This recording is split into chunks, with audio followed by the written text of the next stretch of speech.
can you briefly unpack the court's ruling for us? What was the court's finding? The court determined that the warrant and the raid on the office was invalid, unlawful and unconstitutional.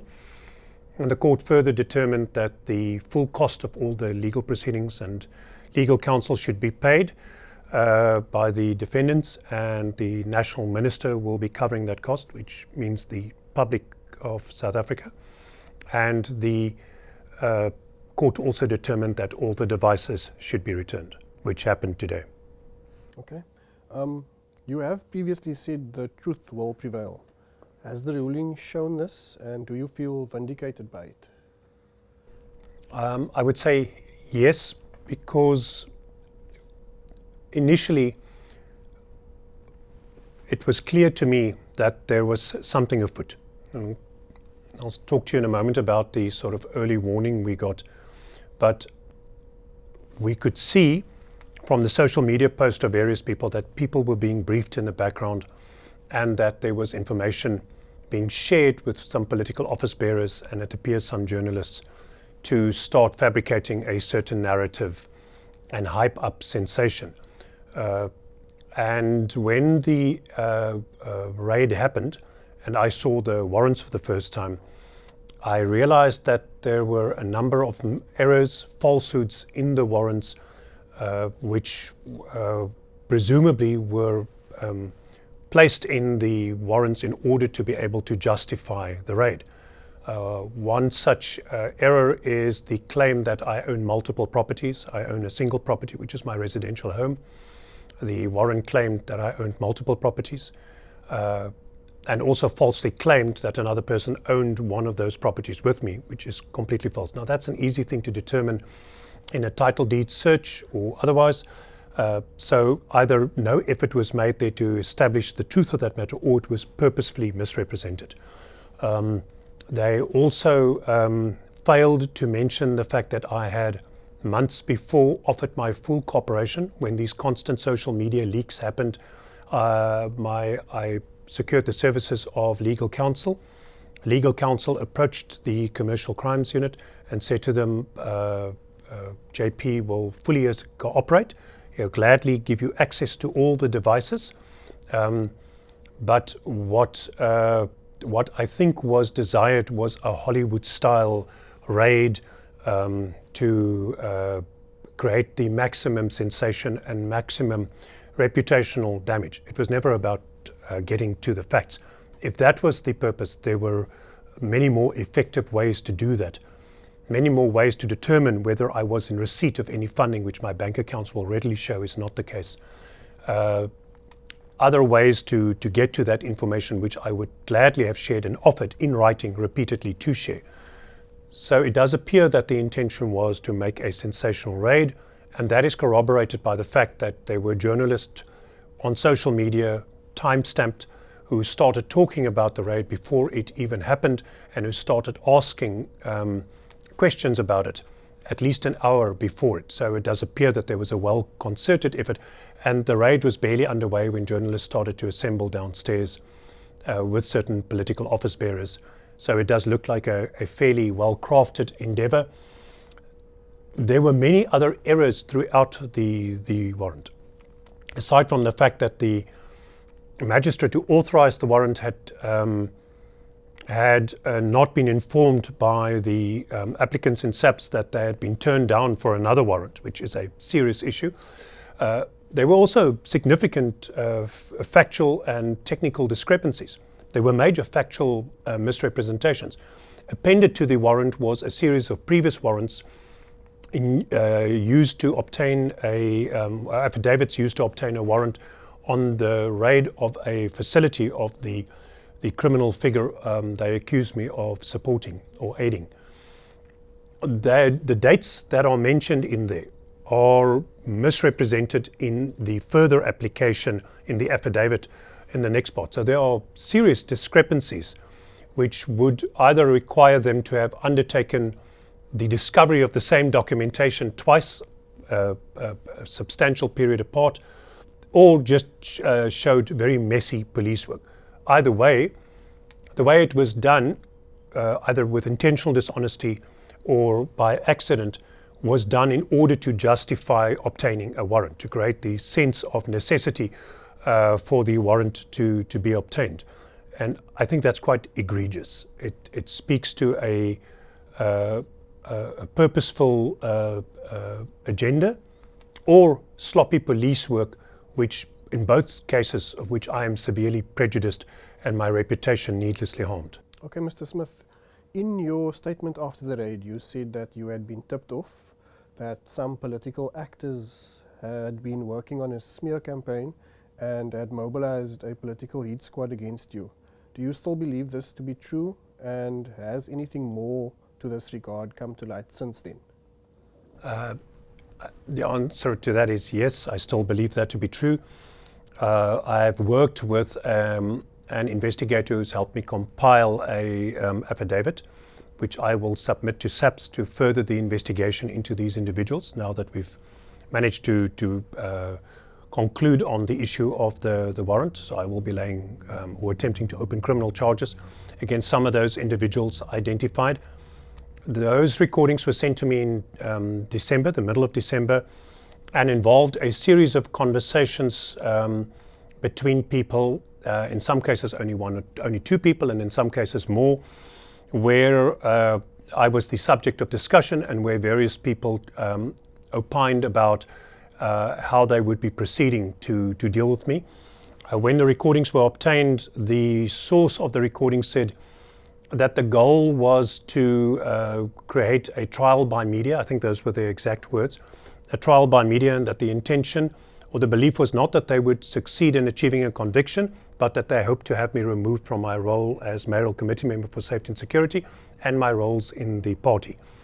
So I think what happened here is that we saw the convergence of people with political interest and people with criminal or procurement interest in the city that was being thwarted or frustrated.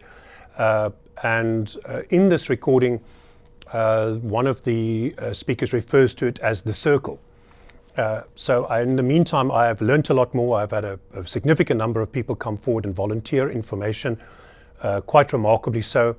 And that has helped me understand a bit better. I have now my own little mind map that I've drawn up. I hope to be able to share that with the South African police at some point. And I now a little bit better understand who did what, and hence the me proceeding to compiling a formal affidavit in the hope that that can be criminally investigated. Okay, just in terms of the procedure and the protocol related to this raid, you mentioned in your previous answer, some of the details related to that. But how did this raid happen? What was in your? I know that you don't work for SAPS, but in terms of the protocols there, what do you think happened that got this raid passed? So I think the magistrate, in my estimation, fell short of his duty to apply his mind to the evidence. My affidavit and plea to the court spelt out why we thought that the magistrate had not adequately applied his mind to the available information, and that some of the stuff was would readily have been testable, that there was a failure on that front. But equally so, with the misinformation included in the affidavit by SAPS that led to the warrant being authorized. What was clear is that many people long beforehand knew that this raid was coming. It became evident that the National Minister of Police had been briefed at his home on at least one occasion, apparently repeatedly, on the progress of this inquiry. In front, I understand, of political staff. So there is a serious breach of confidentiality in the SAPS processes. And I mean, with reference to the claims made by Mkwanazi, it's a similar thing that he is claiming. So that part of what Mkwanazi said rang true for me, in that I had been informed by various people as this information then leaked out into the political realm and to journalists, that these briefings were happening and that there was the intention to raid my office and my home. And that information was also apparently shared with public office bearers. There are specific politicians who made much over that period of celebrating what they thought was about to happen, repeating these claims over and over in social media, explicitly claiming that that is what would be happening. So there was an unethical and illegal leak of information from SAPS to public office bearers and, I presume, journalists. And I think this is severely problematic. The briefing of the minister is problematic, and equally so the sharing of apparently documentation. There is the claim that documentation was leaked by one of the investigators with a public office bearer. And again, this is also similar to what Mkhwanazi claims about the same public office bearer. So there clearly is a problem there. There is an unethical or illegal relationship manifested there. And so I do think that there is some political interest that converged with some other interest, because within these recordings, a reference is made to certain private security companies, reference is which were later linked to PRASA tender fraud. Reference is made to individuals directly linked to these criminal syndicates, the heads of these criminal syndicates, as we later, when we started making our own inquiries, discovered. And subsequent to that, information was also shared with us, and an anonymous source sent an email in which one of the heads of this syndicate, who is currently the subject of prosecution, emails a public office bearer in this city who was previously in the city and was removed by the mayor, and refers to a third party whose initials is JP. SAPS is in possession of this information.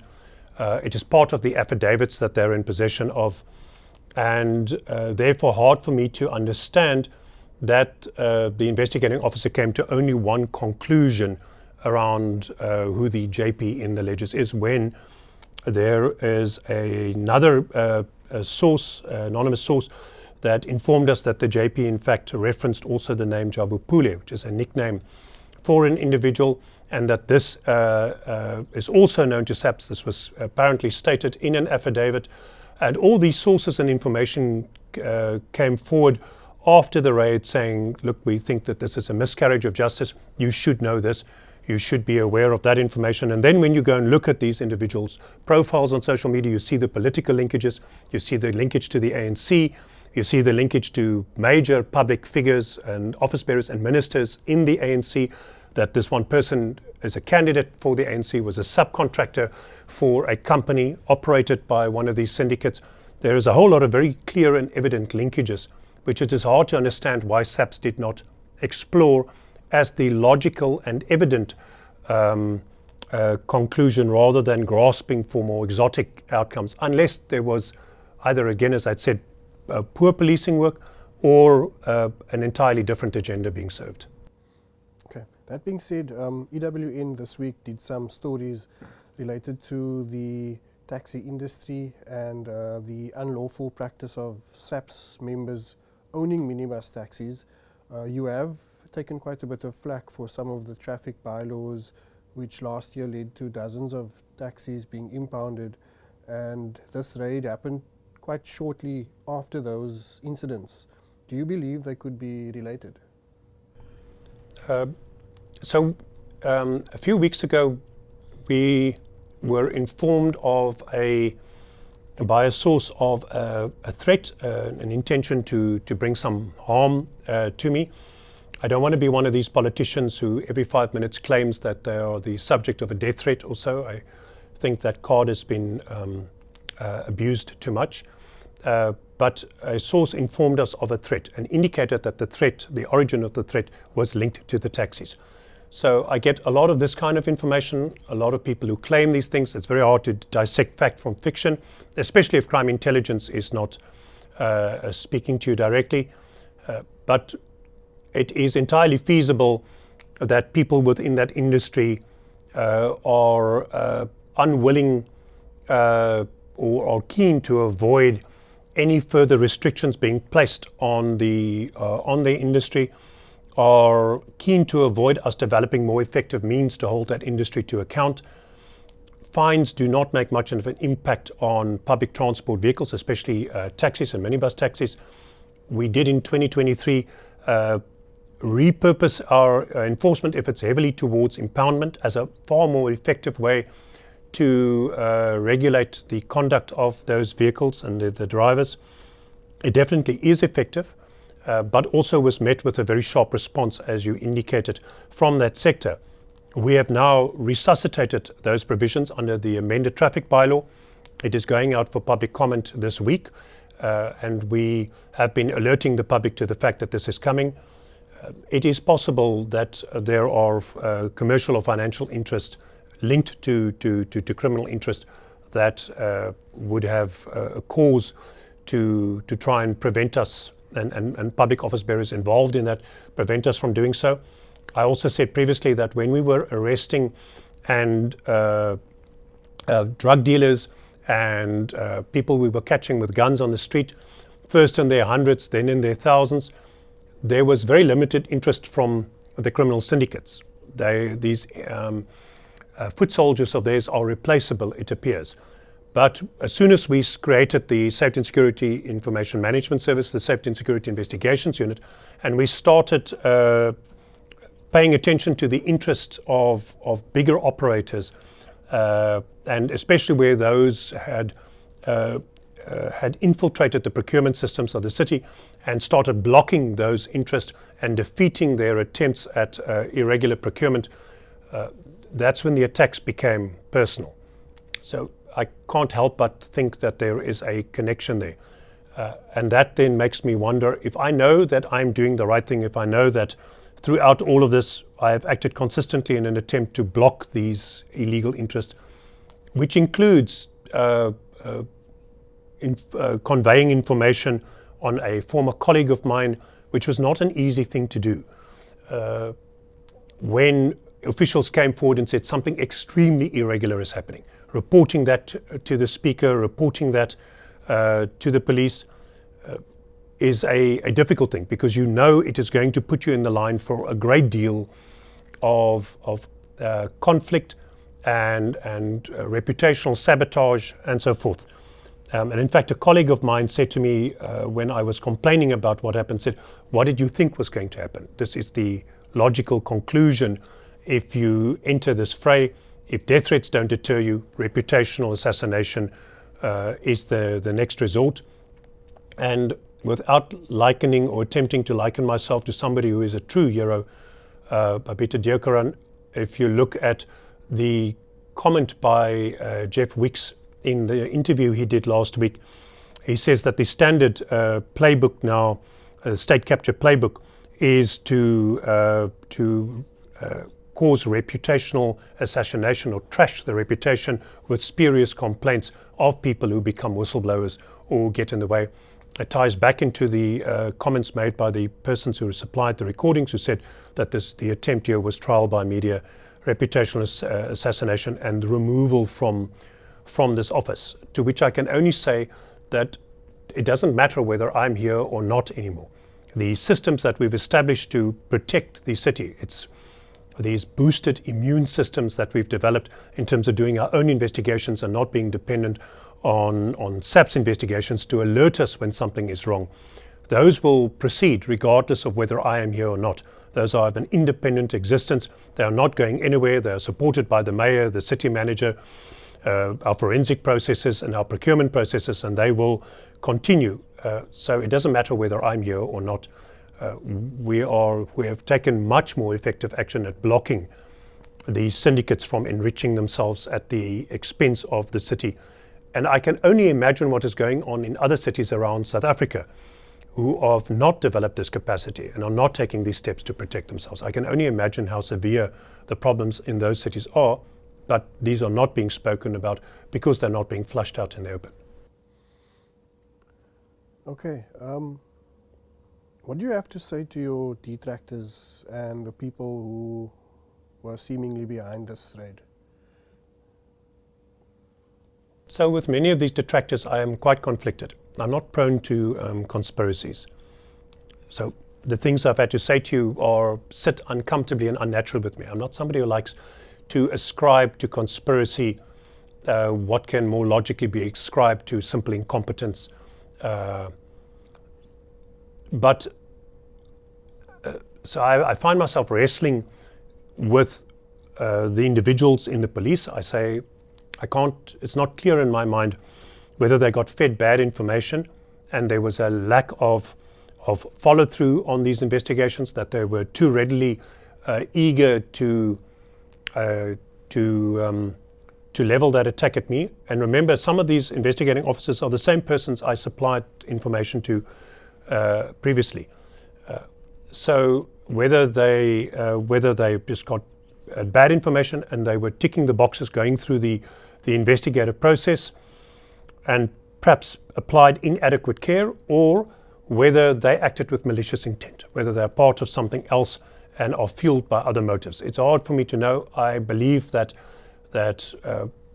I must believe that the police officers are as concerned about their reputation and their dignity as I am about mine, and that they would not do such a thing, and that they were simply fed bad information.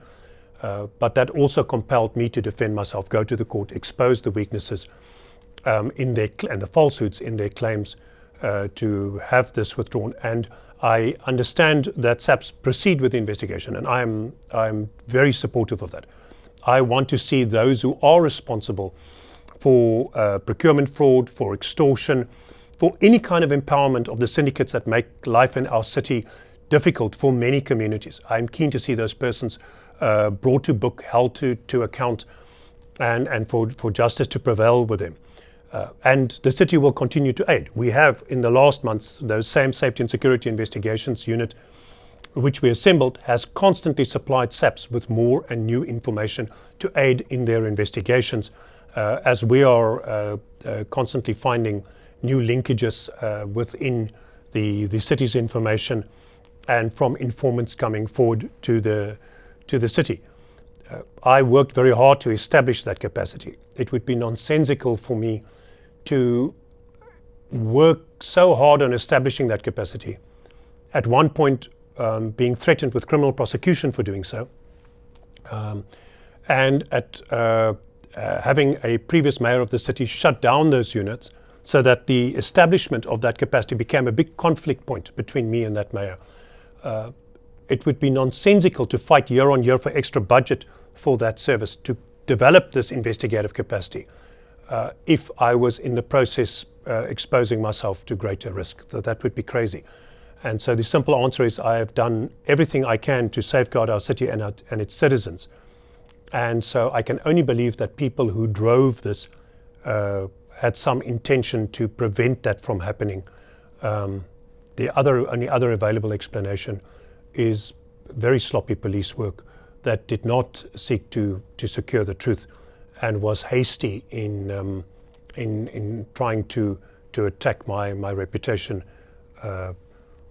with their actions. And I'm hoping that at least the court's decision shows that the warrant, which at the moment is the only bit of legal process that causes me that reputational harm, that warrant, the manner in which it was obtained and the manner in which it was executed, was unlawful, unconstitutional, and invalid. Okay, what's next? Are you going to be taking any further legal steps related to this matter? So I'm not prone to vindictive action either. I am not somebody who seeks to have every slight or attack on me acted on. I have a lot of people who every day say the most insane things. I do not spend my time pursuing them. There is a well-known saying that if you stop to throw stones at every dog who barks at you, you will never reach your destination. And I'm acutely aware of the distraction that these kind of things offer. So I'm very much trying to stay on target. The release of these 700 officers has been a 3.5, 4-year project in the making. There are many other deliverables that concurrently we are working on. Those are important to me. We have a year and a bit left in this term of office, and I'm keen to see as many of those things brought to fruition as I can. So I am dead keen not to be distracted. The public out there do not need us to be distracted from the mission we're on to try and deal with the gang violence and other problems that they are dealing with. So it is certainly not my primary priority. But I am concerned that if you do not act against people who weaponize the criminal justice system, if you do not create consequences for them, they will continue to do so. They will continue to do this to other people. We have seen the weaponization against comedians, against other police officers, and I'm told by people who I've spoken to and who have offered me briefings and information over the last 8 months that this kind of thing happens to many people. In not all these cases are they able to assemble a legal team to defend them. There are careers that are destroyed, policemen that have been, whose lives have been ruined by these kind of false claims. I can only say that at some point one would want to see better defense systems created for people who stand up and do something and then get subjected to a smear campaign. It may be therefore necessary for me to take some kind of action against the police. And there are other people in the public domain and who on social media have made unsubstantiated claims in relation to this matter, who I will also need to hold accountable, and those may either be civil or criminal. Okay. Do you have anything else to add? No, I think I've covered all the issues. Other than to say it was for me unimaginable that such a thing would happen to me. I have devoted my entire existence in this office, in this job as a portfolio chair before. I've made huge sacrifices. I live a frugal life. I own one property. My car is 8 years old and is not getting replaced.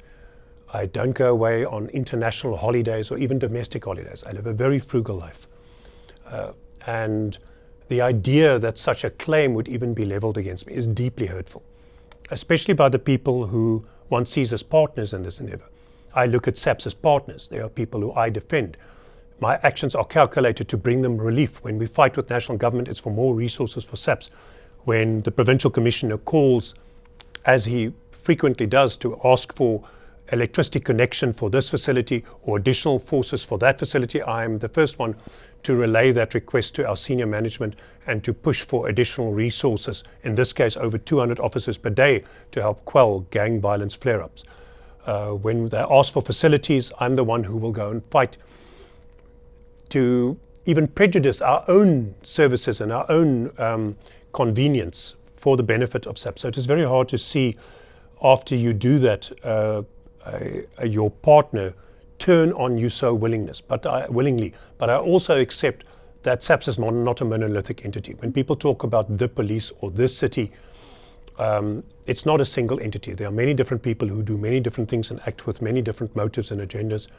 And there are many good people in SAPS desperately trying to do the right thing, trying to fight crime. I meet them every day. They are great station commissioners, great officers, people who sacrifice a lot of their time, resources, energy, and are very passionate about their work. So I won't generalize, but it is now no longer possible for me to believe that everybody in that endeavor has a virtuous agenda. And I think the Madlanga Commission and the judgments by Judge Tulare some time ago and various claims made by slain police officers' spouses and others shows an increasingly scary pattern of corruption and capture within our National Police Service.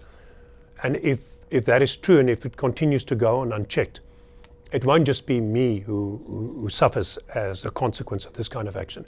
There'll be many other good people whose lives are ruined by this, and many bad people who prosper because they are not brought to justice.